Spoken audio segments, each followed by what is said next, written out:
Martínez Ivana, Presente. Meja Rocío, Presente. Mendoza,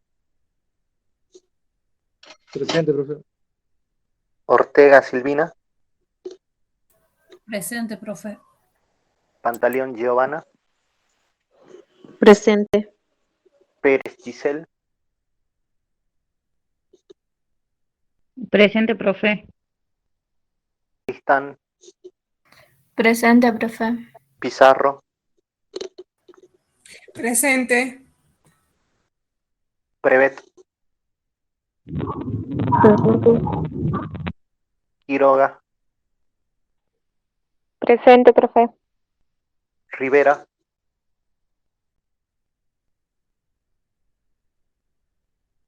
Rivera Jacqueline, Rodríguez Karina, Presente. Sandoval Tamara,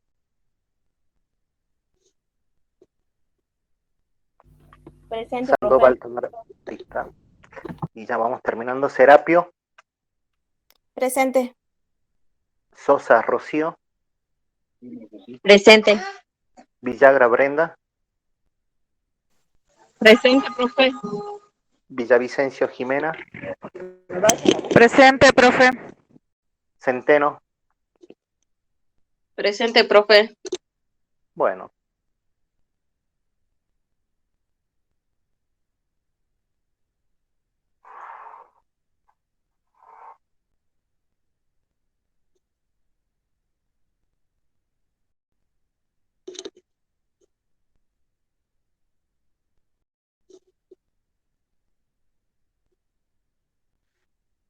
lo que teníamos hoy es un tema corto, relativamente corto,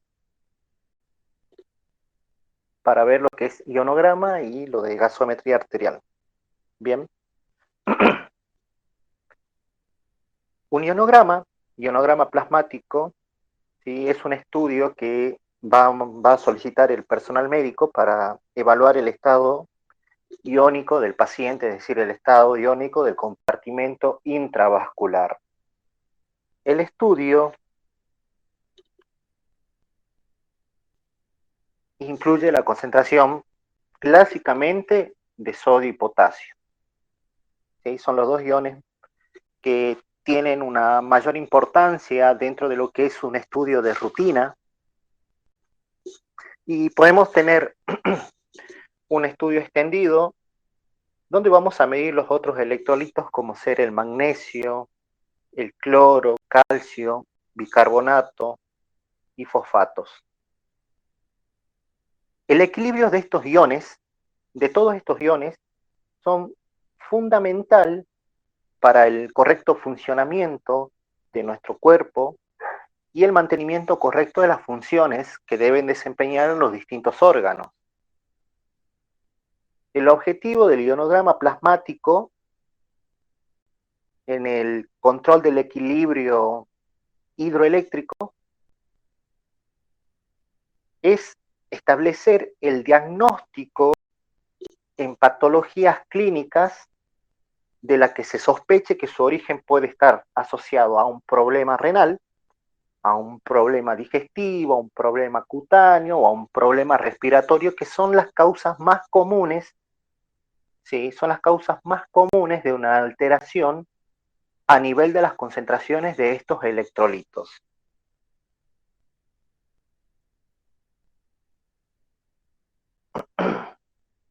Lo importante de un estudio, de hacer un ionograma, es que es una herramienta que permite obtener un diagnóstico en personas de cualquier sexo, edad, y lógicamente uno puede adaptar los valores normales que se espera a cada uno de los pacientes, ¿sí? Porque recuerden que todas las personas, si bien tenemos valores normales prefijados para una persona completamente sana, quizás hay personas que estén en un tratamiento cuya medicación puede hacer alterar significativamente los valores de esos iones. Por eso decimos que se adecúa a cada paciente los valores normales, dado su perfil o su historia clínica que ya trae consigo mismo.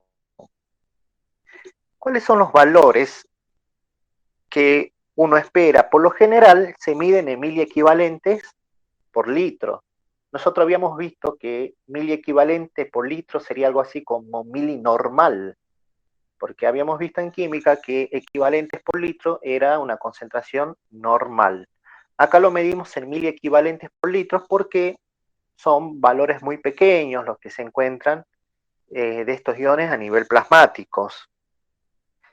El sodio, que es el principal electrolito a medir, a dosar, tiene un valor que va a ir entre los 135 a 145, dependiendo de los laboratorios, algunos lo usan de 136 a 146, es un rango en el cual esos valores que se obtienen se conoce como natremia, ¿sí? Es decir, el sodio en la sangre. Unos valores que se puedan obtener en un clásico ionograma que superen ese valor máximo permitido, se va a catalogar como una hipernatremia. Y en consiguiente, valores que estén por debajo de los 135 se catalogarán como una hiponatremia. Ambas alteraciones, tanto para arriba como para abajo de esos valores normales, tienen sus causas características y tienen su patología característica, es decir, que va a tener síntomas y signos muy característicos cuando se altere la natremia tanto para arriba como por debajo. Vamos a ver nosotros en el último práctico cuáles son las causas de las alteraciones comunes que pueden haber para lo que es la natremia, aunque la mayoría de problemas asociados a una alteración de sodio son de tipo cardiovascular, son de tipo hepático o son de tipo renal.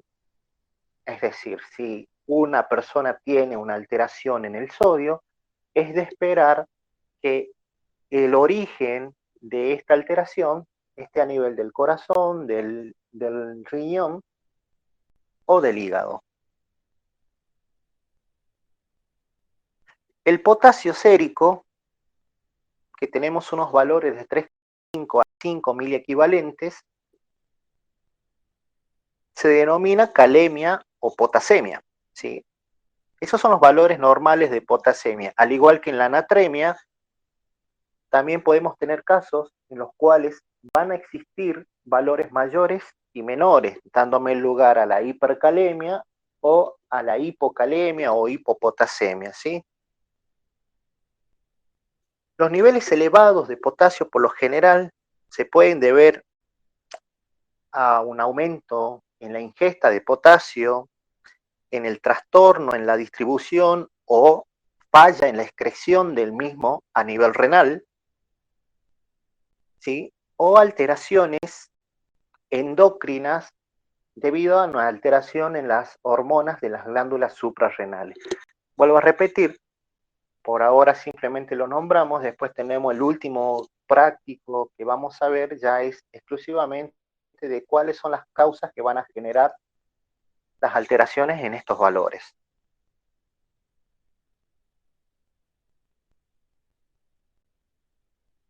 Otro de los iones muy importante a medir en un ionograma es el calcio, que como todos sabemos representa un mineral sumamente importante en la mineralización ósea, pero también en la contractibilidad del músculo cardíaco, es decir, que es un ion que va a intervenir en el latido normal del corazón.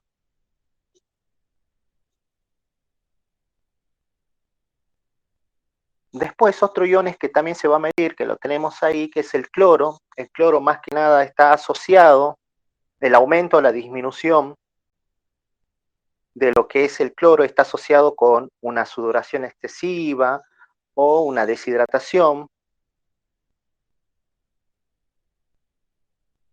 Después, el bicarbonato, si bien se lo puede medir a nivel plasmático, también se lo suele medir en una gasometría arterial. Recordamos que el bicarbonato es un ion que está directamente regulado por el riñón y por el pulmón, forma parte de lo que es el sistema de regulación buffer más importante que tenemos, y también, más allá que se lo mida en una gasometría, también se lo mide en un ionograma, dado que sus alteraciones en los valores están muy asociados a alteraciones de otros iones plasmáticos.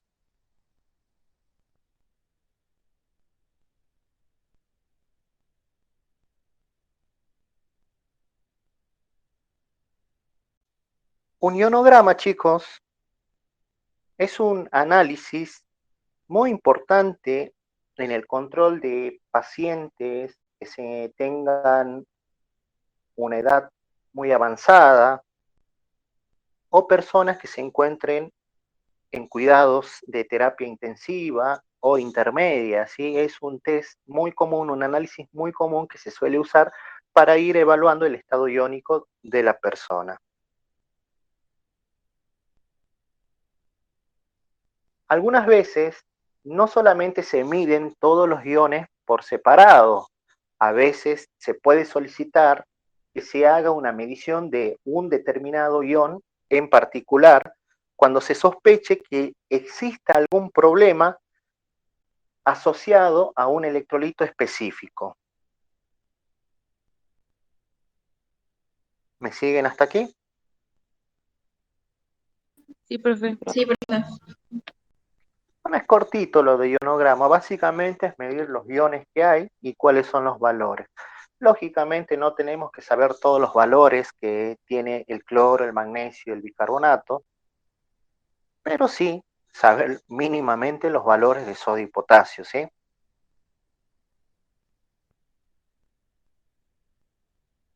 Bueno, ahora pasamos a lo que es el otro tipo de análisis que también se realiza para evaluar el estado de la persona. En este caso vamos a evaluar el estado gaseoso de la persona a través de una gasometría arterial. ¿Qué es una gasometría arterial? Una gasometría arterial es un estudio que se realiza para medir los niveles de gases en sangre arterial de una persona o de un paciente que se encuentre por lo general internado o que ya presente una patología grave que afecte a su capacidad respiratoria. ¿Dónde son los lugares más comunes que uno puede obtener una muestra de sangre arterial? La respuesta lógica sería de cualquier arteria que tengas disponible a la cual seas capaz de sacar una muestra de sangre, pero el lugar más común o de primera instancia es a través de la arteria radial, luego de la arteria femoral, de la humeral, perdón. ¿Sí? ¿Quién habla? Profe, ¿en el ionograma también es arterial? No, no, es sangre venosa. Bueno, bien. En esto es sangre arterial.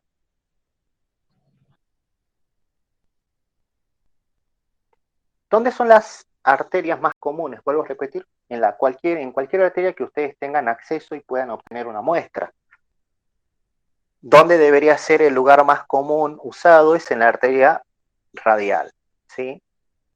Después iríamos a la humeral y luego a la arteria femoral y vamos a ver el motivo del por qué se suelen usar estas arterias.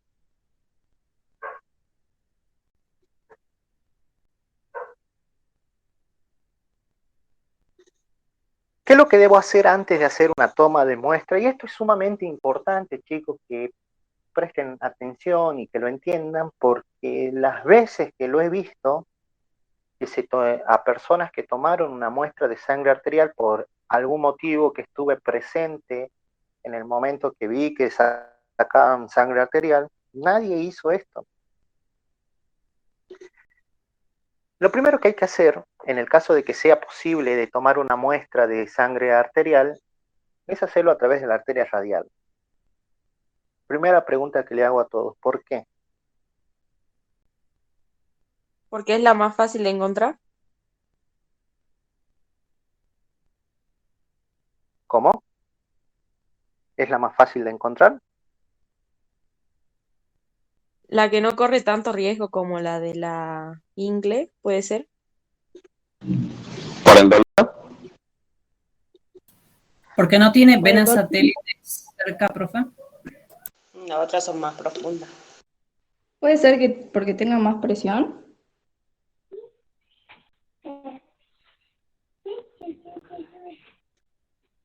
Todas son razones válidas, las que están diciendo, ¿sí?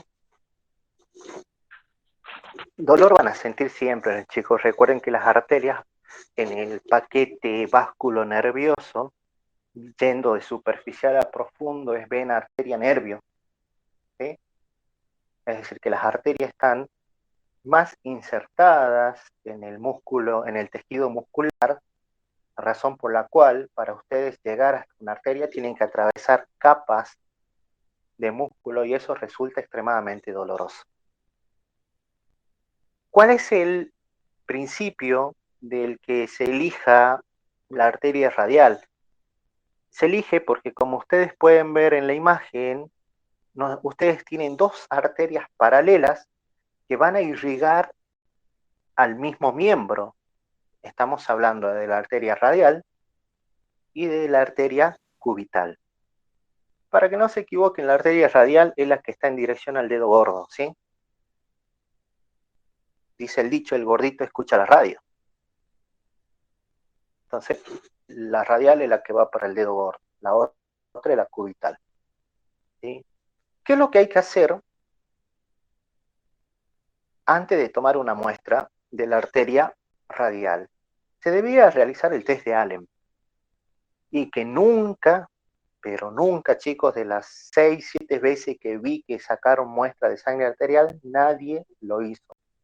Y ya vamos a hablar un poquito del problema de no hacerlo, ¿sí? ¿Cómo es el test de Allen? El test de Allen básicamente se trata de pedirle a la persona que cierre la palma de la mano de esta manera, ¿sí?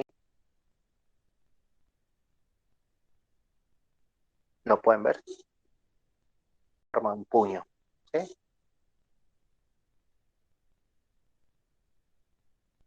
Y en ese momento, con ambos dedos pulgares, se obstruye el paso de la circulación en ambas arterias.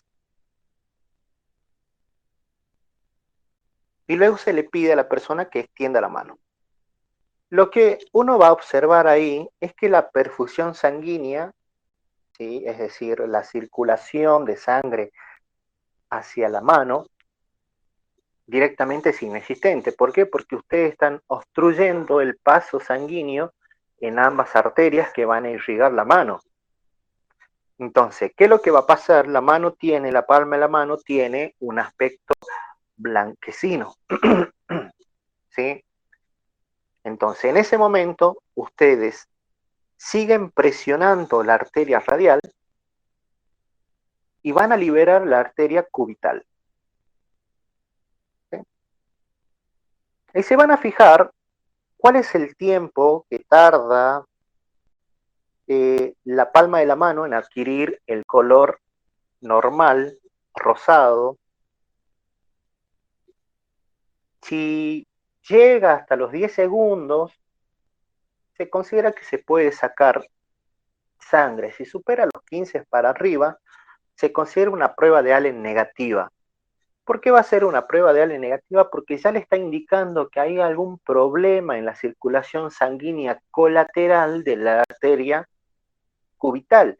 Dicho de manera criolla, la arteria cubital no es lo suficientemente capaz de irrigar completamente al miembro. Y en algunos casos puede existir alguna obstrucción que la persona no lo sabía, nunca se enteró, porque la arteria radial estaba irrigando la palma de la mano y nunca se enteró que tenía la arteria cubital completamente obstruida, como en la imagen que ustedes pueden observar en el costado derecho. En este caso, por ejemplo, chicos, ¿qué es lo que podemos observar? ¿Sí? Acá podemos observar un test de Allen negativo, es decir, que no se puede tomar una muestra de sangre arterial de la arteria radial. Porque si ustedes pueden observar, la arteria cubital no es capaz de irrigar completamente a toda la mano. Esa parte con menos color rojiza, medio blanquecina amarillenta, es un indicativo de que no existe circulación sanguínea hacia ese tejido.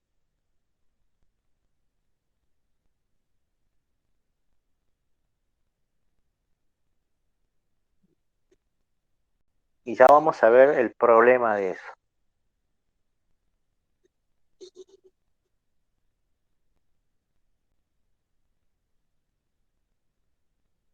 Bueno, ¿cómo se hace el test de Allen? Bueno, ya le hemos dicho a la persona que cierre el puño, le tapamos las arterias, liberamos la arteria cubital. ¿Por qué hacemos eso, chicos? ¿Por qué liberamos la cubital y mantenemos presionada la radial? Como haciendo de cuenta que en caso de que esa se dañe, ¿qué pasaría con la otra? Perfecto, estamos haciendo una suposición de que ustedes en la toma de muestra dañaron esa arteria. Y ese es el principal problema de esto, chicos. Porque ustedes van a ver a todos los técnicos que van a tomar muestra, agarran, sienten el pulso y pinchan. ¿Qué va a pasar cuando esta persona tenga una alteración en la elastina de las arterias, razón por la cual una agresión a la arteria representa una ruptura? Y ustedes no lo sepan. Se hubieran evitado muchos problemas con hacer el test de Allen, pero no lo hacen. Profe, No ¿y sé qué si pasa si alguien... le sacan sangre y no le hacen el test de Allen y justo pasa eso de que no irriga bien? Quirófano. Suponiendo que la arteria cubital esté obstruida y se daña la... Perdón, voy a callar al público.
Perdón, regresé.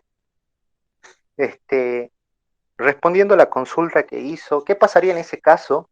Y en ese caso, chicos, ya es motivo de quirófano, porque es necesario hacer un puente, un bypass arterial para que continúe lo que es la circulación sanguínea. ¿Le va a pasar? No, no sé. El riesgo siempre está. Pero ustedes se Profe, van a dar cuenta, ¿sí?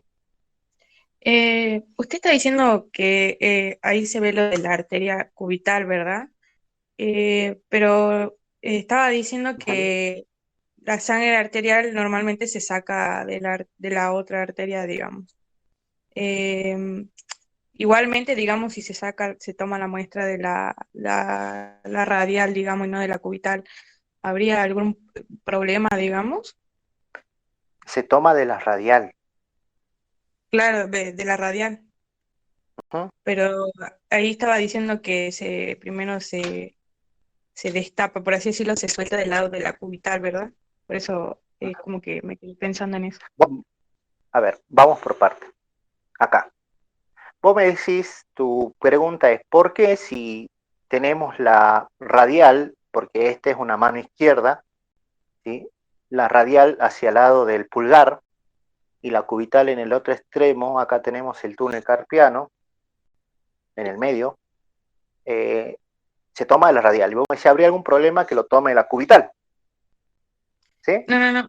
O sea, digo, que usted está explicando que se hace esa prueba y Sí. digamos, la primera arteria que se le saca la mano, por así decirle, para ver cuánto demora en fluir de nuevo la sangre y tomar el color de nuevo de la mano, es la cubital, ¿verdad? Sí, es la que yo libero. Mantengo obstruida la radial. Claro. Igual, o sea, si, como ustedes dicen, es negativo el test, es del lado de la cubital, o sea, de la radial, ¿habría algún problema de tomar la muestra de ahí, digamos? Eso me quedé pensando. Sí, bueno, mira. A ver, Es que tendrías que tener funcionando las dos. por eso, mira. Esto me decís vos, Sí, porque según lo que vos podés apreciar, esta parte, la parte interna opuesta al pulgar, sería la irrigada por la cubital. sí, No, erróneamente la cubital debería irrigar toda la palma de la mano. ajá. Tanto la radial como la cubital tienen que irrigar toda la palma de la mano. Vos podés tener 3 casos, que cuando vos mantengas presionada la radial y liberes la cubital, toda la palma se hace rosada. ¿Me seguís, Agostina? Sí, En ese caso está perfecto, la cubital funciona correctamente. Toda la palma se hizo rosada. ¿Sí? En este caso, se libera la cubital, se mantiene la radial presionada, pero sin embargo, la mitad de la palma vuelve a su color, o sea, recibe irrigación. La otra mitad no. Este es un test negativo porque ya no me sirve. Y la tercera opción es que ninguna parte de la palma se haga rosada, es decir, toda la palma continúe amarilla, blanquecina. Con más razón ahí porque me está diciendo que el bloqueo está a algún nivel anterior al nivel de la muñeca. Acá justo el eso le estaba bloqueo por debe... preguntar, profe, porque yo Acá intenté hacer eso y no, y tengo la mano blanca, no se me hace rosada. entonces acá no se te tendría que hacer rosada, digamos, pero de a los 15, 20 segundos. ¿Sí? Acá en este caso hay un bloqueo a nivel de alguna parte de toda la circulación o de los arcos arteriales que hay a nivel de la palma. En alguna parte está el bloqueo. Si toda la palma está amarilla, el bloqueo está al inicio. Acá está en alguna parte de la mitad. Tanto cuando el bloqueo está en la primera, en la parte media o al inicio, no se debería tomar muestra de la sangre de la arteria radial. Porque vos no sabes, Agostina, si es que vos le podés, Dios no quiera, le dañás la arteria y lo mandas al quirófano al paciente.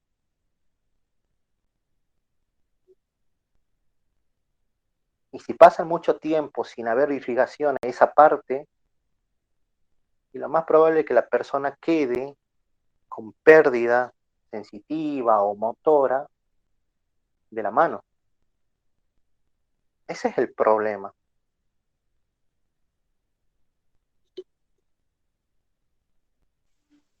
Y otra consulta tenía, por ejemplo, las personas que están internadas y están intubadas, digamos, no están conscientes y tenés que tomarle una prueba de gasometría, ¿cómo harías en ese caso también? O sea, vos, ¿cómo harías ¿Cómo para lo hacerlo? hacen, Agostina? ¿Cómo? Vos que estás ahí, ¿cómo lo hacen vos que estás ahí en el ojo de la tormenta? Comentame, ¿viste alguna vez a tus compañeros hacer el test de Allen? Yo vi No, 6-7 veces que se tomó una sangre arterial de la radial, fueron, pulsaron, metieron la aguja, sacaron, todo perfecto, no hubo drama. El problema es que cuando sí ocurra un drama, claro. ese es el No, nunca problema. Ah, vi que bueno, se haga eso, por eso le consultaba. Nunca me enseñaron tampoco. no es que no lo hacen, no lo hacen, pero vos agarras cualquier bibliografía y te invito a que pongas en internet toma de muestra, en YouTube toma de muestra arterial, y te van a decir, lo primero que te van a decir, hace esto. Profe, Porque no tienes que cargar en tu conciencia que vos por no hacer algo que te puede llevar 10, 15 segundos, le hagas perder el miembro superior, la palma, la mano, ¿sí?, a la persona. Por lo menos a mí no me profe, gustaría cargar con eso en mi conciencia. ¿Sí? Pero no lo hacen, ojo, no lo vi. Así que no te preocupes, Agustina, que no lo vi nunca que lo hiciera. Sí, no, yo tampoco nunca lo vi. Pero de mi parte, cuando me toque estar ahí y veo a alguien que le está tomando, le diría, no, flaco, hacelo bien o que venga otra persona. profe, disculpe. Sí, Richard, pastor, Sí. Esa extracción no la hace el técnico, el enfermero lo hace un médico, ¿no? en tu sueño, lo Supuestamente, haces vos, Ricardo. supuestamente tiene que tomarlo el médico, pero acá están acostumbrados a que lo tomen los técnicos de laboratorio. Porque, porque en teoría no, el técnico no está autorizado a hacer ese tipo de extracción. Claro, Exactamente. porque supuestamente habían dicho que también es como una microcirugía. Bien, vamos por lo que se tiene que hacer, lo legal y lo ilegal. Lo correcto, hacer el test de Allen. ¿Alguien lo hace? No sé, si yo llego a encontrar a un técnico en Salta que lo haga, no sé, le compro 2 birras y una cerveza y una pizza para celebrarle. No lo hacen. ¿Deberían hacerlo? Sí. Porque de 1 millón de veces que se tome una muestra puede pasar este problema. ¿Sí? ¿Debería el técnico tomar una muestra? No. ¿Quién debería tomar una muestra? El médico. ¿El médico la va a tomar? No, porque el médico no tiene la más pálida idea de cómo tomar una muestra. ¿Sí? No lo sabe. No lo sabe hacer y no lo va a aprender. Entonces, ¿quién tiene mayor capacidad para hacer una toma de muestra de arterias? La persona que todos los días está acostumbrado a hacer eso. Por eso es que lamentablemente ustedes lo hacen. Y eso, a gente que quizás trabaja o tiene conocido en el hospital, saben que lo hacen ustedes, los técnicos.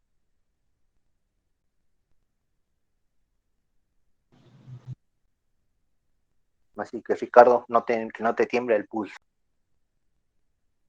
Profe, lo que yo le preguntaba de las personas que están, digamos, inconscientes, ¿cómo se hace ahí para la prueba? Y en ese caso no Igualmente, podés. o no se En puede, ese, digamos. en ese caso no podés. ¿Sí? Te tomás la muestra. Es decir, vos vas hasta el beneficio y el riesgo. Claro. Porque tu pregunta es muy lógica, donde hay muchas veces que cuando ocurre en lo que es una emergencia, una urgencia, lo primero que se debería preguntar a una persona es, ¿tomás medicamento? ¿Qué medicamento tomás? ¿Sos alérgico a algo? ¿Te cae mal algo? ¿Qué pasa si la persona está inconsciente? Uno no puede ser adivino de las cosas en ese momento, entonces presupone cuál es la mejor, digamos, qué es lo mejor que se debe hacer y asumir los riesgos que pueden pasar.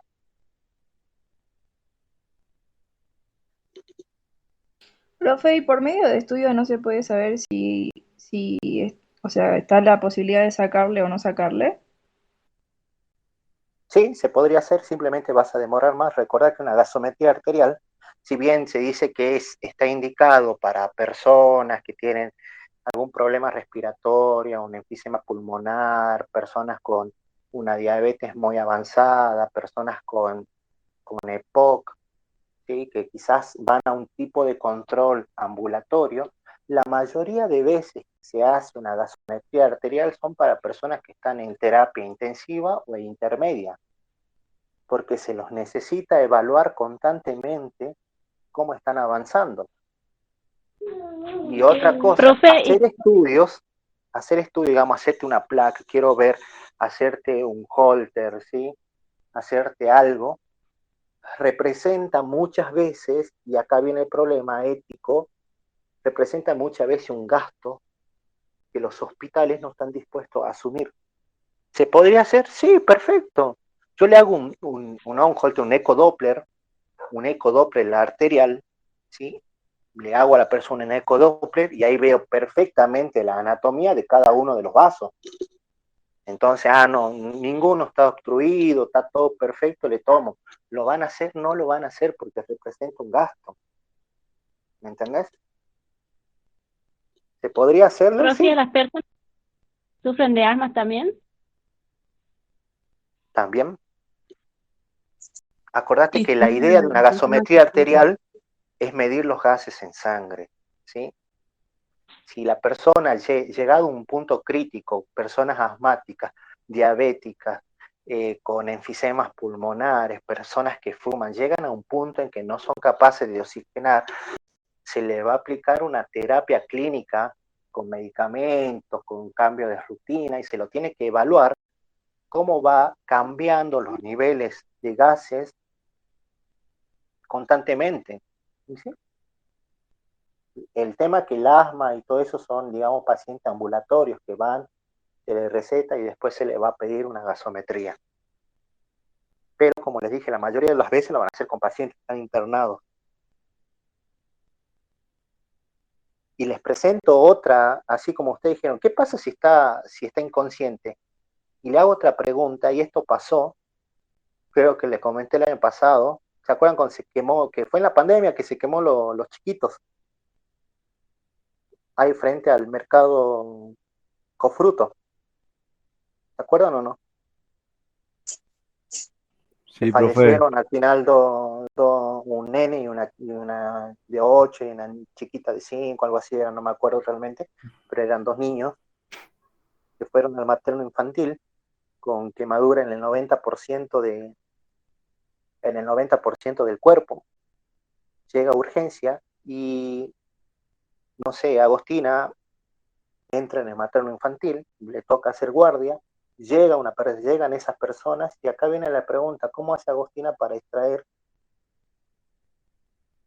la muestra? Porque se necesita en ese momento tomar esa muestra, no solamente por la gasometría, sino para evaluar todo. ¿Cómo hacen? Tiene todo el Por cuerpo sangre quemado, arterial. supurando todo. ¿Cómo lo hacen? Pero a eso voy. La verdad, tenés todo el cuerpo quemado, el 90% del cuerpo lo tenés quemado. Y ahí, chicos, lamentablemente ya ¿La depende, ingle? ¿La arteria de la ingle? no necesitamos ya, o sea, tenés quemado la ingle, pecho, brazo, mano, todo. Ahí va a depender ya de la experiencia de ustedes y en cierta manera de meter la aguja por donde ustedes crean que está. Ya es digamos, anatómicamente vos te la imaginas por dónde pasa, digamos. Claro, exactamente, ya es la experiencia de ustedes. Y lo peor aún, que no es una persona a la que ustedes le van a decir, sentate acá, cerra el puño, una persona que está en estado crítico, gritando, moviéndose, pataleando por el mismo dolor que le causa. Están todos los médicos, está el médico, está cirujano, cardiólogo, enfermera, está el neuro, están ustedes, son 8 personas, 10 personas metiendo mano al cuerpo para hacer su función. Entonces ustedes también, ojalá les toque estar ahí, porque digamos, a nivel de experiencia laboral, es algo wow estar en ese momento. Y lo van a hacer, y se van a tener que acostumbrar. Porque en algún momento ustedes tienen que estar ahí, o a guardia van a tener que hacer en algún momento. Pueden elegir no hacer guardia, y sí, pueden elegirlo, pero por lo general uno siempre hace guardia, que sé yo, para aumentar el ingreso del sueldo. Las guardias se pagan por aparte. Y se pagan más encima. ¿Profe? Au. No, usted sabe que nosotros en nuestro trabajo, los técnicos, hay algunas veces que cuando van al hospital hay que sacarle sangre a algún accidentado o a un preso que no se deja, entonces se hace de forma compulsiva. Eh, se busca un par de policías y se le saca la fuerza. Y Él me se imagino mete, debe ser profe, y lo complicado. agarra. Me imagino debe ser complicado porque que el paciente no quiere saber nada en sacarse la muestra, se está moviendo constantemente y ahí está la experiencia del técnico de saber sacarle el momento justo y sin hacerle mucho daño. ¿Qué pasa si ustedes dañan la arteria, le metieron la aguja, la persona está ahí luchando para sacarse, se saca la aguja y a ustedes les salpica la sangre? ¿Mm? Hay un dicho muy importante en la salud que dice, primero yo, luego yo y por último yo, ¿sí? Y eso no se Profe, olvide nunca. Ustedes en el afán de ayudar a alguien o de cumplir su deber, primero asegúrense de su propia integridad, ¿sí? Y pasa, ¿no? Gente que se saca la aguja y comienza a salpicar sangre por todos lados. Y ustedes no saben que puede tener esa sangre. ¿Sí, Florencia? ¿Cómo era la pregunta que hizo? ¿Qué pasa si nos salpica sangre? Claro, ¿no? Les doy un caso en que Ricardo decía que van a personas que no se quieren dejar sacar, a presos o eso, y los tienen que estar agarrando y están tironeando.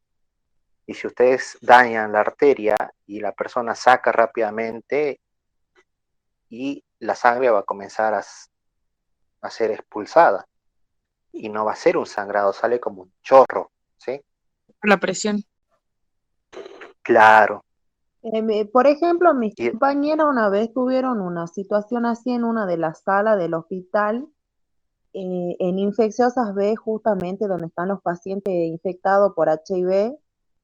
Y bueno, y me comentaban de que en ese caso, o sea, más que nada hay que cuidar que no, la sangre no les salte en los ojos, porque en el contacto con la piel, digamos, depende, o sea, depende, por ejemplo, en los ojos no es lo mismo que tocarlo con los dedos, y en el caso de que empiece el chorro a salir, porque sale, como usted dice, un chorro, no es como que gotea ni nada, sino que es un chorro, hay que apretar, mantener apretado, digamos, y si no, en casos también que me han contado que han ido a la terapia intensiva, porque no he visto, digamos, en la terapia intensiva no entra cualquiera, este, le llaman directamente a los enfermeros o al médico que está ahí, porque los enfermeros ya tienen otro manejo de la situación en esos casos, digamos, en los que se complica. en los que se complica, claro. A mis Bueno, compañeras, y supongamos que le cayó en el ojo. ¿Cuál es la política del hospital ahí? Hay una terapia que se hace, ¿no? eh, por ejemplo, en el laboratorio, no en donde estoy yo, pero en el laboratorio de virología, donde sacan las muestras para HIV, hepatitis, etcétera, hay un hay como, uno presiona, digamos, es como una fuente y se tiene que lavar los ojos, digamos, la cara inmediatamente. Y bueno, y después ya uno da aviso a la IRT, ellos le dan retrovirales, le hacen análisis, le siguen con un tratamiento, digamos, pero le hacen análisis al paciente también, se corrobora, qué sé yo, se hace una carga viral, etcétera, etcétera. Pero a los que ya Y están claro, en ese caso, digamos, esto es en todos los hospitales, les llega a pasar eso en algún momento, ustedes si hay un procedimiento a seguir, como dice Florencia, se les da muchísimo un cóctel de medicamentos antivirales, pero el problema es acá que no es al 100% efectivo, tiene una alta tasa de efectividad, ¿sí? Suponiendo de que le ingresó el virus a ustedes en ese momento, de que ustedes no lleguen a desarrollar, porque bueno, lo agarraron justo en el momento, pero la tasa de efectividad no llega al 100%. Y acá viene la pregunta, ¿quién le devuelve la intranquilidad o quién le va a devolver la tranquilidad que perdieron durante esos 6 a 1 año en lo cual se tienen que estar sometiendo a estudios para ver si le da positivo o no? Por eso siempre los profesionales o ahí dentro de los laboratorios se está recalcando que usen los EPP. O sea, no, hay algunos, antes de la pandemia no se sabía usar, había mucha confianza, digamos, en pocas palabras, iban los técnicos ya recancheros a sacar sangre, a la terapia. Bueno, en la terapia sí se exige, pero en las otras salas no. En cambio ahora con el tema de la pandemia y todo eso, como que se hace más hincapié en los EPP antes de entrar a hacer las extracciones en la sala, en este caso. Para el que no entienda, dice elementos de protección personal, chicos, ¿no? Sí, profe. Por ahí uno no sabía de lo que decía Flor.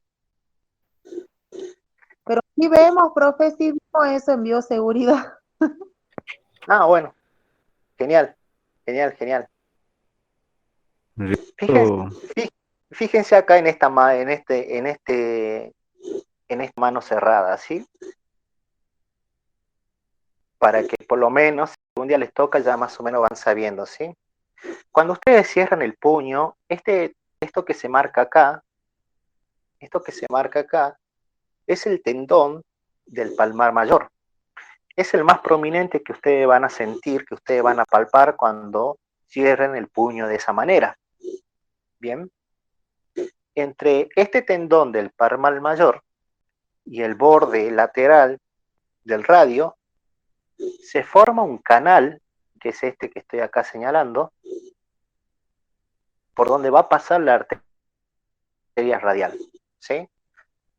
Tienen que tener cuidado, y acá viene el problema, de que un poquito más allá está el otro tendón del supinador largo, ¿sí? La arteria está un poco más cercana a lo que es este tendón del palmar mayor, o sea, más o menos por acá. De todas formas, ustedes tienen que sentir el pulso, ¿sí? Y otra cosa sumamente importante, ¿qué hay que hacer con la aguja antes de introducirla? ¿O qué hay que ver con la aguja ustedes? Hay que probar El bisel. ¿Esterilizar? Tienen que Tiene que estar 90 grados. Heparinizar. Exactamente, si es una aguja común y corriente la tienen que heparinizar. Vienen agujas heparinizadas, ¿sí? Pero sí o sí la tienen que heparinizar en el caso que sea una aguja común, obviamente para evitar la posible trombosis o una coagulación de la muestra, ¿sí? Pero, profe, si tiene muestra, por ejemplo, le pidieron al paciente una prueba de gasometría, hemograma, glucemia y demás cosas, se hace de la misma muestra nomás, no se le puede poner parina a la aguja en vez a la jeringa o a la aguja, digamos, por ejemplo. Sí y no, Agostina, volvemos a lo legal y a lo que se hace y a lo que no se hace, Sí, no le pone nada, sí, lo sacan de ahí, sí, corre el riesgo que se pueda coagular y no medir los gases en sangre. ¿Te va a servir para la otra? Sí. ¿Ocurre en el 100% de los casos? No, pero el riesgo siempre está. Lo correcto sería que saques dos muestras diferentes, Agostina.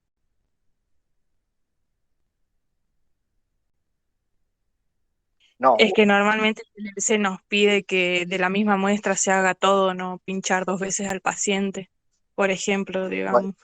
Por eso sí te digo, Agostina, te repito nuevamente, está lo que se hace normalmente y que lo dan asentado como que es lo correcto y está lo correcto que se debería hacer. Si una muestra, si un tipo de análisis te pide que no sea, que no le agregues un anticoagulante y otro tipo de análisis te pide que se agregue el anticoagulante para evitar posibles valores erróneos en la medición, lo correcto sería que sean dos muestras diferentes, porque no son compatibles con el análisis. Ahora, que vos lo hagas de una sola muestra, genial. Lo correcto sería dos. Y no estamos hablando de que se pinche 2 veces, porque de hecho, ¿cuántas veces ustedes van a pinchar y no van a sacar sangre? Ustedes nomás practicando entre ustedes, ¿cuántas veces se pincharon hasta que lograron sacarse sangre? Y estamos hablando de sangre de vena, ¿no? Por eso, vamos a lo que se hace normalmente y a lo que se debería hacer. Profe, ¿la aguja es la misma o tienen una especial?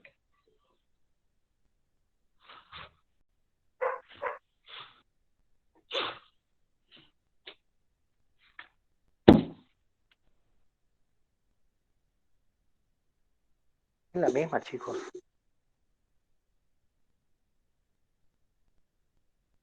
Bueno, cuando ustedes introducen la aguja, y esto lo van a saber ustedes como técnicos, ¿qué es lo que sucede?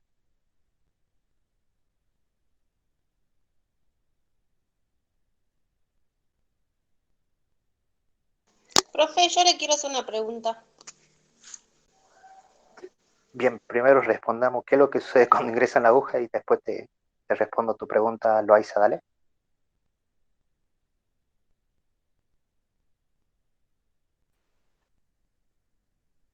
¿Cuál era la pregunta? Cuando introducen la aguja, ¿cómo saben que están sacando sangre de lo que es la arteria, la vena? ¿Por el color? No sé. Empieza a fluir la sangre por la jeringa, digamos. Ejerce presión. Se tiene que dejar un pequeño vacío en la jeringa por el cual va a ingresar la sangre por la presión, digamos, ¿no, profe? Sí, perfecto. Idealmente debería ascender por la misma presión generada, ¿sí?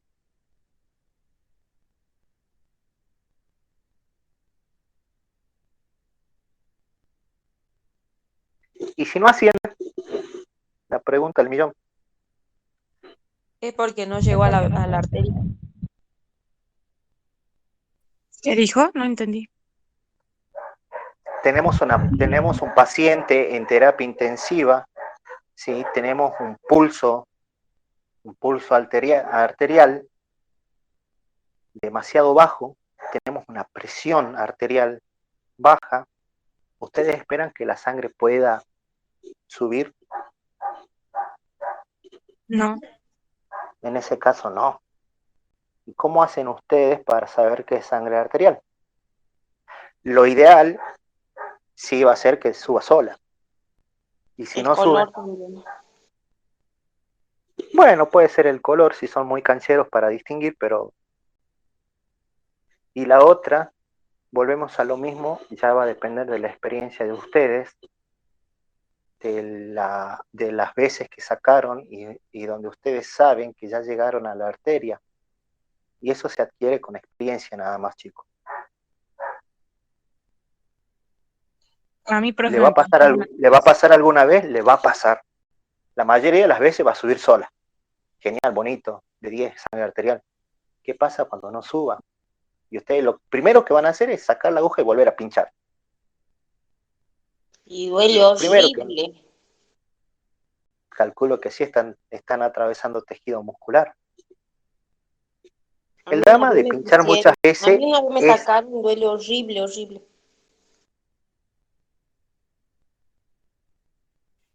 Profe, a el mí drama, una ¿ah? vez me pasó que saqué sangre arterial y salió oscura la sangre y pensaba que era venosa, pero era porque la persona ya estaba muy mal, digamos, ya no respiraba muy bien, ya estaba en las últimas.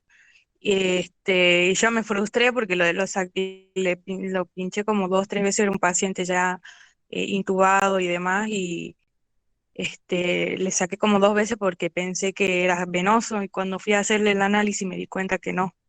También puede pasar eso, pero ya cuando está muy mal, digamos. ¿A qué se debe, chicos, el cambio en la coloración? Por el oxígeno será. Sí y La no, por la oxigenación. falta de oxígeno y por el aumento de Depende dióxido de del modo carbono. de hecho. La la carboxihemoglobina, ¿sí? La carboxihemoglobina, es decir, la que se va a formar por un aumento de dióxido de carbono en sangre, tiende a oscurecer más la sangre y que Agostina haya pensado que era sangre venosa. Y efectivamente, como dijo Agostina, esta persona ya no oxigenaba prácticamente nada. Sí, se debe al oxígeno, sí, bueno, a la disminución, pero principalmente al aumento del dióxido de carbono, lo que hace que se forme la carboxihemoglobina, lo que le da esa coloración un poco más intensa a la sangre. Profe, ¿y ¿Qué ibas a se preguntar, Loaiza? utiliza? Que más allá de que uno sepa cuando está por sacar un gas arterial, más allá de que uno sepa que tiene el latido, ¿hay alguna otra manera también de sentir, así como por ejemplo la vena se siente como acolchonadita, así? ¿Hay alguna manera de diferenciarla, más allá del latido, más allá de que se empiece a subir la sangre? ¿Hay alguna manera de ubicarla? Anatómicamente. Exactamente. Y solo con la práctica que vas a estar sabiendo siempre más o menos dónde. Sí, a ver, lamentablemente eso sí, ya es pura práctica. Vos me decís, ¿dónde está la arteria radial? Y te puedo decir que se encuentra al costado del túnel carpiano, a medial del tendón del supinador largo. Genial, te puedo decir anatómicamente dónde está. Ahora, si vos me das un brazo, yo en mi vida agarro una jeringa y lo más probable es que no la encuentre. Porque una cosa muy diferente es conocer la teoría de cómo se debe hacer las cosas y otra, pero muy diferente es hacer las cosas. Y ahí creo que la mejor ayuda que vas a tener va a ser del compañero que ya trabaja ahí. Si tenés un buen compañero, ¿no?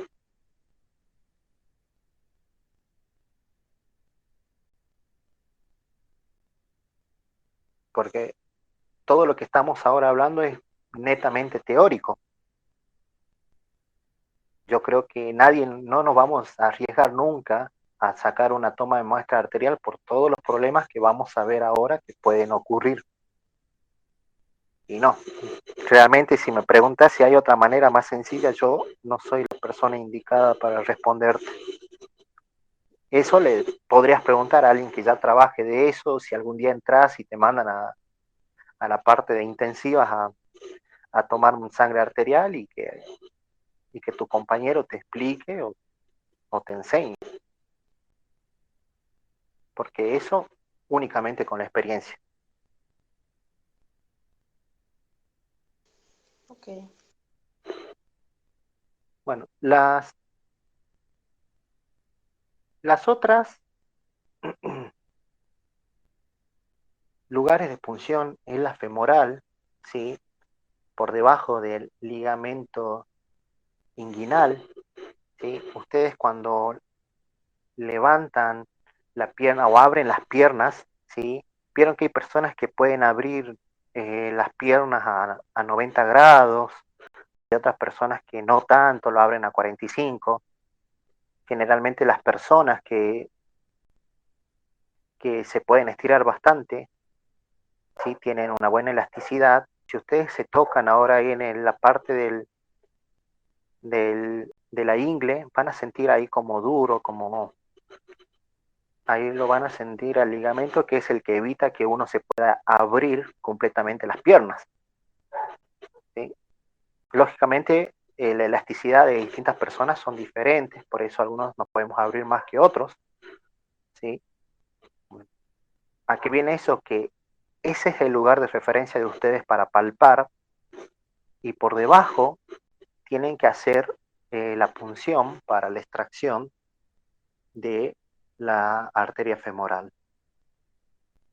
Y en lo que es la arteria humeral o arteria braquial, ¿sí? ¿Vieron cuando ustedes si estiran el brazo, justo en el medio, entre lo que es la unión del brazo con el antebrazo, tienen ahí una fosa, un pocito, no sé si lo ven. Mírense el brazo.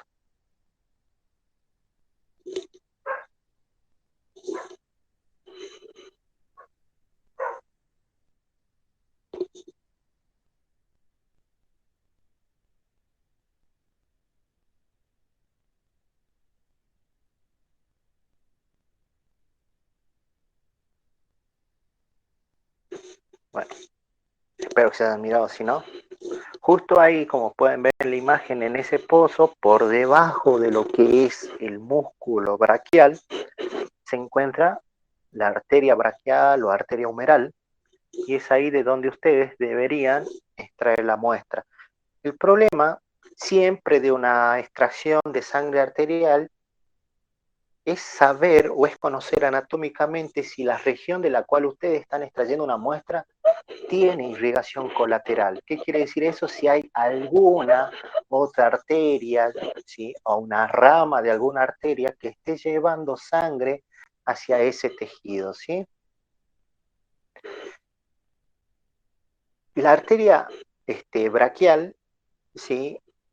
Es la de mayor peligro en el sentido de que es muy posible de generar una isquemia distal del brazo y de la mano, ya que no tiene buenas colaterales y uno puede aumentar el riesgo de la trombosis. ¿Y para qué se hace una gasometría arterial? ¿Sí?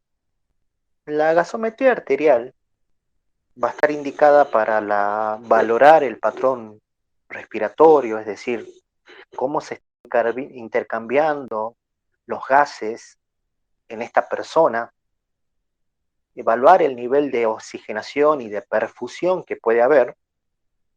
También se puede determinar la existencia de desequilibrios electrolíticos, ¿sí? Y en algunos casos realizar registro de valores basales pulmonares.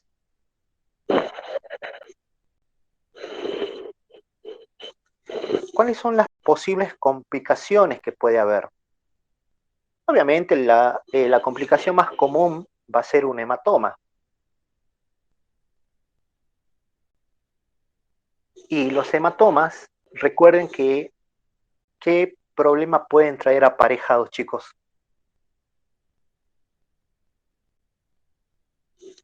Un hematoma periarterial, un hematoma superficial, cualquier tipo de hematoma. ¿Cuál es el riesgo asociado? ¿Que se desmaye? Un trombo. No tanto que se desmaye. Pero ¿no era la pérdida de sangre? Sí, ya sé, pero digo, cuando se genera un hematoma, ¿sí? Todos en algún momento tuvimos un hematoma, fuimos a jugar, nos caímos y se nos hizo, ¿sí? Un hematoma. ¿Cuál es el riesgo asociado a un hematoma y principalmente en este tipo? Porque ¿qué tenemos cerca de la arteria, chicos, nosotros? Más cerca de la arteria que de la vena. ¿Músculo? Bueno, sí, músculo, pero otra cosa. Hueso. También hueso. Nervios. Muy bien, nervios. Los nervios. Recuerden que los hematomas, ya sea periarterial o superficial, pueden llegar a producir neuropatías por compresión secundaria. Es decir, yo estoy dañando la luz del vaso, ¿sí? Hay una pérdida de sangre y esa pérdida de sangre aumenta el nivel de líquido que hay en ese tejido. Y el aumento de ese líquido, en este caso de sangre, va a producir una compresión en los nervios. Y una compresión en los nervios resulta muy dañino si no se trata correctamente o rápidamente, por lo cual uno puede llegar a una neuropatía generada por compresión secundaria. Dicho de otra manera, dañan el nervio y la persona va a tener un problema sensitivo o motor de la región en la cual ustedes dañaron el nervio. Eso por hematoma. Después puede ser que hace rato les dije, bueno, ¿qué pasa si ustedes pinchan varias veces? Y el problema es que en el que están buscando ustedes la arteria, están introduciendo toda la aguja pasando la capa muscular y pueden llegar a una agresión directa al nervio.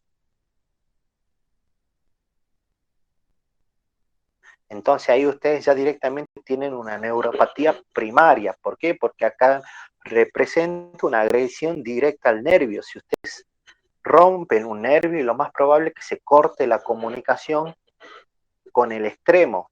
Supongamos que están sacando muestra de la arteria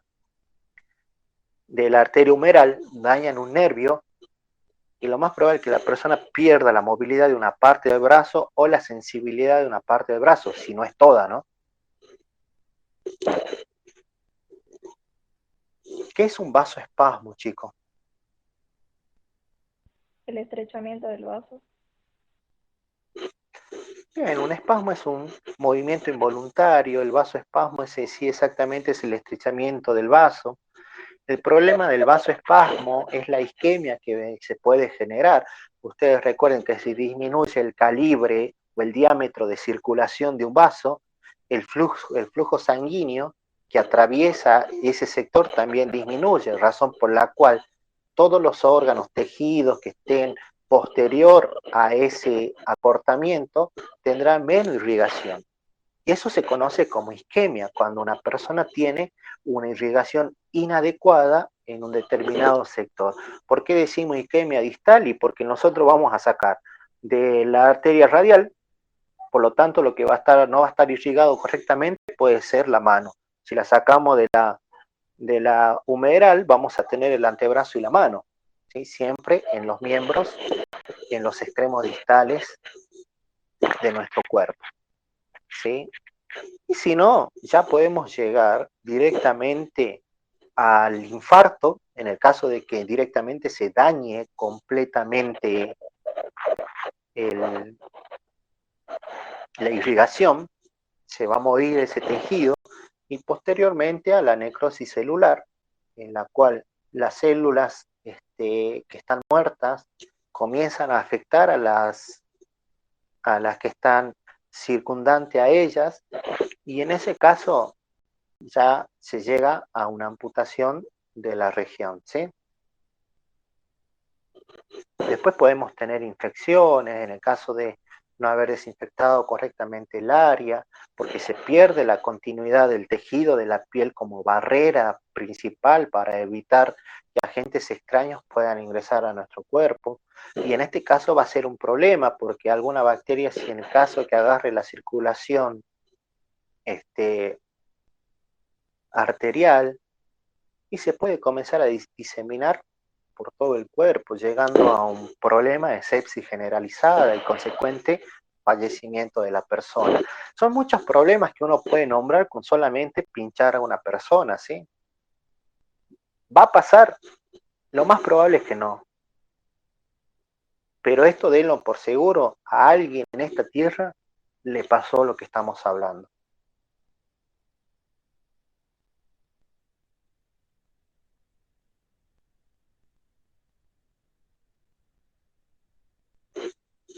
Y seguramente esto lo verán en obtención de muestras, lo habrán visto, cada una de las regiones donde ustedes van a sacar una muestra, por lo general tiene un supuesto grado de inclinación para la aguja en la cual la toma de muestra es, se puede realizar de manera más correcta. Igual después de eso volvemos a lo mismo, que eso lo adquiere uno con la práctica, ¿sí?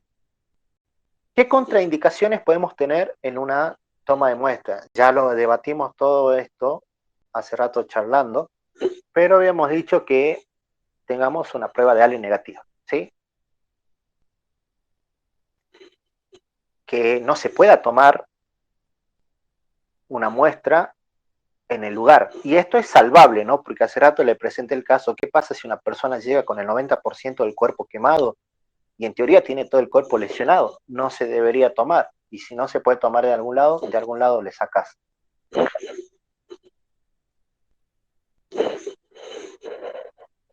Otra cosa y sumamente importante, ¿qué pasa si ustedes trabajan en el materno infantil y tienen que ir a la sala de neonatología a tomarle sangre arterial a un bebé que pesa 700 gramos?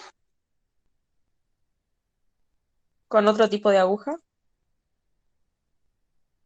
Sí, con otro tipo de aguja, pero a lo que voy es, logran dimensionar el problema que hay en ese momento por el tamaño que uno por ahí se acostumbra o mira a un ser adulto de más de 1,50 m, ¿sí? Por lo general.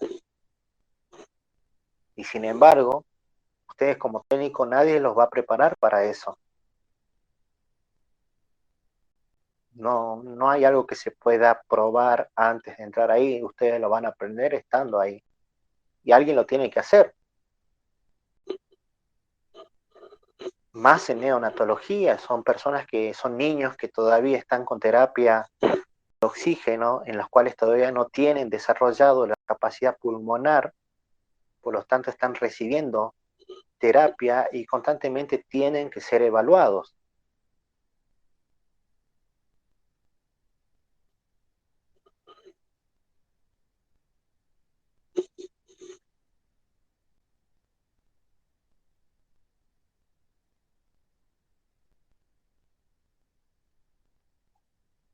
Obviamente, bueno, ahí tenemos todos los procesos, ¿sí? La ausencia de pulso, en el caso que no le puedan encontrar, y hace rato dijimos, bueno, en el caso que no le pueda encontrar, ya va a depender de mi experiencia y de que ustedes sepan que están haciendo una toma de muestra correcta, ¿sí?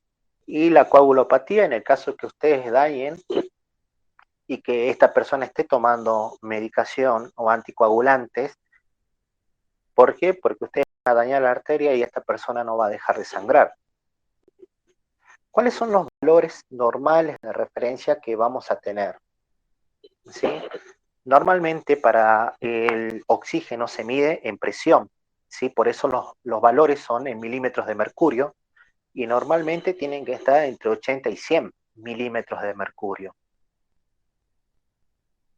El dióxido de carbono entre 35 a 45 milímetros de mercurio. El pH ya lo habíamos visto, que es otra cosa que también se mide, va de 7,35 a 7,45, ¿sí? Entonces también con una sangre arterial ahí podemos ver trastornos de tipos metabólicos, trastornos en el equilibrio ácido-base, y los valores de bicarbonato que van de 22, 28 a 30 también puede ser mil equivalentes por litro, lo que con este ion ustedes van a medir los trastornos metabólicos que están ocurriendo.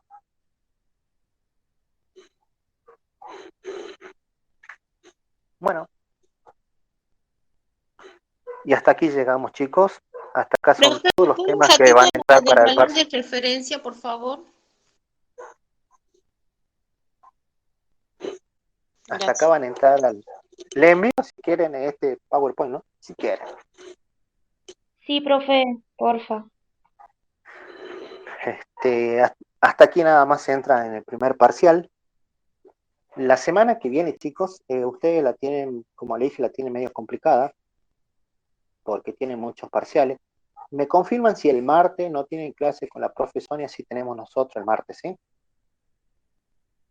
y recién en la semana siguiente rendiríamos el parcial. ¿Bien? Sí, el profe dijo que iba a profe. tomar los Profe. temas Claro, pero ¿qué no le va a tomar el miércoles? El miércoles dijo que nos iba a tomar, a nosotros por lo menos. Comisión A B, nosotros ¿verdad? Y la A. Y la comisión A. Nos toma coloquio, profe. A nosotros ¿Pero qué también. día? El miércoles. El Y el martes, ¿o no?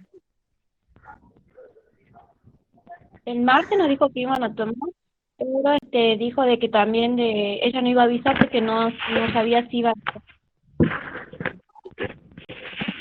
Bueno, cualquier cosa ya cuando se informan, me avisan, ¿sí? Profe, una pregunta, ¿lo de los valores Sí. normales entra en el final? Sí, Ah, ok.